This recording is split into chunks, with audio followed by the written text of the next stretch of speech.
Hello mashabiki wa Hit TV. Hapa siku ya leo tunakuwa kwenye kanisa la Waadventista wa Nyabushongo na ni kwa ajili ya tukio muhimu sana ambayo napenda punde kila chache uje tugundue pamoja. Nimekuambia tangu mbele hapa kwenye kanisa la Waadventista wa Sabato Nyabushongo kunakuwa tukio kubwa maalum ambayo inaandaliwa na nimejikuta kando yangu viongozi wa program mbalimbali ambazo tutaenda kujua, na kwanza tumpokee. Hamjambo. Hamjambo mtangazaji. Tuambie majina zako. Kwa majina naitwa Hakuzimana Gentil Kazaso na nikikuwa president makamu wa Hosiana Family. Naam, nikusema kuwa leo tumekuja hapa ni kwa ajili ya kitu kikubwa sana ambacho kinaandaliwa na kwaya yako ambayo imefahamika sana katika mji wa Goma, nje ya mji wa Goma, hasa katika nchi yetu na nje. Na tuambie mnaandaa kitu gani? Hapa tunajiandaa kwa kukomesha kampanya de evangelisation ya wanafunzi wa de Injili. Naam.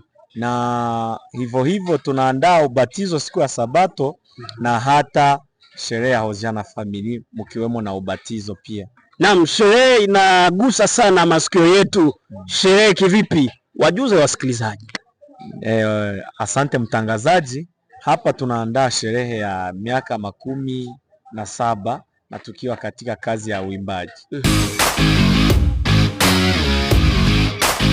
Tuambia kuhusu sherehe, basi tuambie kwa machache na wajuze wale watu wote ambao wanatuona muda kama na huu. Asante mtangazaji. Kwa masaa kama na haya ninaongea na wewe ni kwamba tayari sherehe imeanza. Naam. Na tayari unaona kabisa tunaandaa uwanja vizuri ili washiriki na hata wasponsoro wetu na wageni wetu wapate ni namna gani wataweza kuketi vizuri, namna gani wataweza kutazama mambo namna inavyopitikana katika uwanja huu wa kanisa. Tuambie kama sisiri baadhi ya wale wageni, tuambie kwaya ngeni ambazo utakuja hata kama 3 hivi. Asante. Tunakuwa na kwaya 3 ambazo ni pendelevu sana, mkiwemo ya kwanza. Najua ni mengi sana. Ndio. Lakini nitataja 3 tu ili ni zingine niwawekee curiosity siku nyingine muweze kuja kabisa. Okay. Tunakuwa na kwaya New Jerusalem kutoka kwenye kanisa la Himbi, na tunakuwa na nguvu ya ukombozi kutoka Maranatha.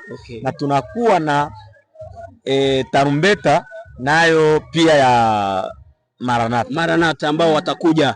Basi neno moja kwa wale wote ambao wanatufuata na kutusikiliza majira kama na hizi. Asante. Msaada wenu ni warazima sana. Kutusapoti kwa mawazo, kwa kipesa, hata na kwa kutushiriki pia. Na pamoja na hayo tutafurahi sana mkitusindikiza kwenye sherehe hii ya anniversaire ya Hosiana Family. Mkurugenzi wa kwaya Hosiana Family, Hit TV tunakushukuru. Asante mtangazaji.